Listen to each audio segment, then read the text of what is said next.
Welcome to Real Crime Zone, where we dig deep into some of the most shocking and unbelievable crimes. Today's story is one that will make you question how far someone would go for money. This is the chilling tale of the Gonzalez family, a seemingly happy Filipino-Australian family. At the heart of it all is Seth Gonzalez, an honor student who appeared to have a promising future. The family seemed perfect on the outside, with a strong bond and devout Catholic beliefs. But beneath the surface, something darker was taking shape. On the afternoon of July 10, 2001, the unthinkable happened. Seth rushed to his neighbor's house, breathless and in shock, claiming his parents and sister had been murdered. It seemed like a tragic loss, but was it really what it appeared to be? Was Seth an innocent victim, or was there a hidden side to this story that no one saw coming? Join us as we uncover the secrets behind this shocking family tragedy. What really happened that day and why? You're about to find out. The Gonzalez family lived in a beautiful two-story villa on Collins Street in North Ryde, Sydney. It was a grand house with 4 bedrooms, 3 bathrooms and a large lawn. Teddy Gonzalez, the father, bought the villa in 1999 and made it a true home for his family. Teddy was a self-made man who grew up in poverty in Baguio City, Philippines. But he didn't let his circumstances hold him back. He worked hard, studied law and met Mary Lua Claridad, a kind-hearted woman who shared his determination. They married in 1977, and together they built a life full of love and hard work. Their son, Seth Gonzalez, was born in 1980, followed by their daughter Claudine in 1983. The family's fortune grew as Teddy found success in real estate and other ventures. But in 1990, disaster struck. A massive earthquake hit Baguio City, destroying their newly built hotel and leaving them with nothing. Teddy, however, didn't give up. After saving his son from the rubble, he decided to rebuild their lives in Australia. By 1993, he had re-qualified as a lawyer and opened a law firm specializing in immigration. His efforts paid off, and soon the family settled into a comfortable life in Sydney. The Gonzalezes were devout Catholics and placed great importance on their children's education, hoping they would achieve even more than their parents had. They sent Seth to Parramatta Marist High School and then encouraged him to pursue a career in medicine or law. But Seth had other interests. He loved music and singing, which didn't align with his parents' high expectations. Although Seth initially enrolled in medical science at the University of New South Wales, he withdrew after 2 years. He later switched to law at Macquarie University, but his performance was poor and he was at risk of being expelled. Desperate to hide his failure, Seth falsified his grades. His sister Claudine discovered the truth and told their parents, leading to a huge argument. They threatened to take away his car and other privileges. At the same time, Seth was also clashing with his mother over a girlfriend she didn't approve of. Feeling cornered and fearing he might be disinherited, Seth's frustrations grew. This family tension set the stage for a tragedy no one could have imagined. On July 10, 2001, Teddy and Mary Gonzalez headed to work in separate cars. Their son Seth had a busy schedule. He started his day at school, then spent the afternoon at his dad's law office. That evening, he made plans to meet up with some friends. Meanwhile, his sister Claudine, enjoying her summer break, stayed home, catching up with friends and relaxing. She was still in a celebratory mood after her 18th birthday the day before. She had been texting friends, planning some celebrations, when suddenly she went silent. Later that night at 11:45 p.m., Seth returned home and saw something extremely horrifying. On the ground, there were 3 bodies covered in blood. And sadly, it was his father, mother, and his sister. Within 3 minutes, he called the police, sounding panicked. After that, he rushed to his neighbor's house, claiming he had seen 2 figures inside. Frantic, the neighbors called the police again, fearing the worst. Seth wanted to run back into the house, but one neighbor held him back. "I know CPR," Seth shouted, trying to push past. The neighbor, concerned for Seth's safety, followed and pulled him back outside. When the police and paramedics arrived, it was already too late. Sidley, Teddy, Mary, and Claudine were already dead. But the surprising part was that they hadn't been shot. Instead, they had been killed with a sharp object. Mary also had a particularly severe wound on her neck, and so a canine unit was brought in to find the two figures Seth mentioned. But the rain that night made it difficult for the dog to pick up his scent. When a senior officer, Mike, saw Seth collapse in despair, he tried to comfort him and asked if anything unusual had happened lately. Seth mentioned an incident from the night before. After Claudine's birthday party, someone had driven by their car and shouted, "Die, you Asians." This caught Mike's attention as it seemed to match strange writings found at the crime scene where the words "Fuck off Asians" were spray-painted on a wall in the house.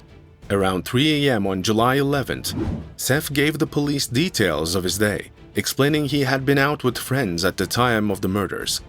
His alibi checked out, and the police ruled him out as a suspect. So who was the culprit? Was everything as it seemed in this investigation? Well, not quite. That's when cracks began to show, and the real truth started to emerge. On July 13th, Seth held a press conference offering a $100,000 Australian reward for any leads. He appeared deeply distressed, asking the public to help find the person responsible for his family's death. However, as the investigation progressed, doubts emerged. The scene raised immediate questions. Almost $1,000 Australian in cash was left untouched, indicating robbery wasn't the motive. The house was strangely tidy. Clothes and drawers were open, but everything inside were neatly arranged. 2 knives from the kitchen matched the wounds, but the house's 6 dogs were unharmed and locked in the laundry room. There was only one sign of forced entry, a broken window in the kitchen. Yet, strangely, the frame was broken outward, and no fingerprints were found. The timeline of death was another puzzle. Claudine and Mary had been dead longer than Teddy, showing they were killed first. Blood found on a briefcase and handbag suggested they were placed there afterward, not dropped in a struggle. And so the more the police looked, the more questions arose. If this was an attack targeting Asians, why did the killer wait for each family member to come home? Why would they use kitchen knives instead of bringing their own weapon? After the murders, the killers even took a shower, as shown by the water on the bathroom floor. This seemed like the work of someone who wasn't afraid of getting caught. The police interviewed Seth again 6 days after the murders. This time, his story was different. He claimed he arrived home around 6 p.m., but didn't go inside because it was raining, and his friends had texted to delay dinner. He called the house, got no answer, then drove to meet a friend in Blacktown, 28 kilometers away. Seth said he searched for his friend's new address for 2 hours but failed, eventually meeting up around 8 p.m. They had dinner and played video games. Seth returned home at 11:45 p.m. and called the police, but his story didn't add up. The idea that Seth couldn't find his friend's house after 2 hours was suspicious. Forensics contradicted Seth's claim that Claudine was bleeding when he found her. She had been dead for a while, her heart wasn't beating, and there were no signs of CPR. He also claimed he saw 2 figures, but the noise he made would have scared off any intruders. These inconsistencies made the police suspicious. The evidence piled up, but there wasn't enough to charge Seth, and so the investigation continued, with the police looking for the final piece of the puzzle to catch him in his lies. After the tragic deaths of his family, Seth Gonzalez quickly moved to an apartment in Chatswood and put down a deposit on a flashy $173,000 Australian Lexus, claiming he'd use his inheritance to pay for it. He traded in his parents' cars and pawned his mother's jewelry. He even told relatives he had a brain tumor and asked his grandmother in the Philippines for $190,000 Australian for a supposed surgery, though she never gave him the money. At the family's funeral on July 20, 2001, Gonzalez delivered the eulogy and sang "One Sweet Day," a gesture that left many in the audience feeling uneasy. The investigators began to find some clues that would link to Gonzalez because of his strange emotional detachment and the inconsistencies in his story, and so they started digging deeper. They checked Gonzalez's internet records, tapped his phone, and even had an undercover official befriend him. By December 2001, they debunked his initial alibi, that he was waiting in his car before driving to meet a friend. Gonzalez then created another story, saying he took a taxi and visited a brothel, But both the taxi driver and the sex worker disproved this. Gonzalez also tried to create fake leads, like fabricating an email to frame a business rival of his father's and staging a fake burglary. A turning point in the investigation came when his fingerprint was matched to a series of letters threatening product contamination, which also matched searches on his computer. The police found more evidence of his research into poisons and the ordering of toxic plant seeds. His family members had even experienced mysterious poisoning-like symptoms before their deaths. And so on June 13, 2002, detectives arrested Gonzalez. During the legal proceedings, Gonzalez faced 3 counts of murder and 1 of threatening product contamination. He was denied bail and held in Silverwater Correctional Center. Denied access to his family's estate, he sought legal aid to fund his defense during the initial trial in April and May 2004. The prosecution, led by Mark Tedeschi, presented evidence that Gonzalez had planned the murders for months. He initially considered poisoning his family and even staged a contamination hoax a week before the killings. The court heard about Gonzalez's numerous lies to friends, family, and police, painting him as a pathological liar. But the question was, what was his motive?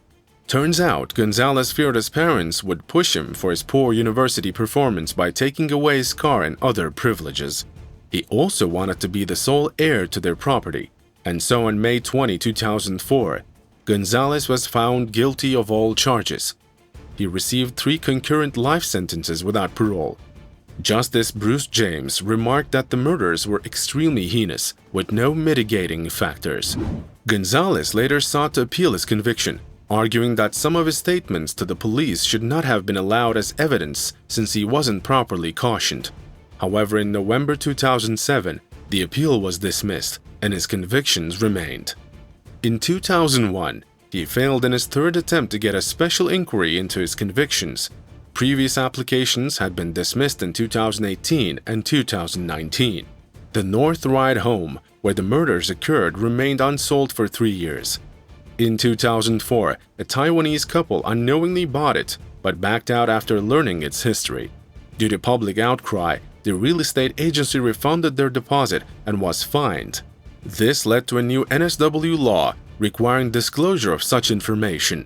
The house eventually sold in 2005. In the end, the case of Seth Gonzalez is a chilling reminder of how far someone will go to maintain their lifestyle. His lies, deceit, and the shocking murders of his family led to a lifetime behind bars, and the effects of his actions still haunt the community today. What do you think about this tragic case? Share your thoughts in the comments below. Thank you for joining us on this episode. If you found this story compelling, please like, share, and subscribe to stay updated with our next in-depth investigations on Real Crime Zone. See you in our next video.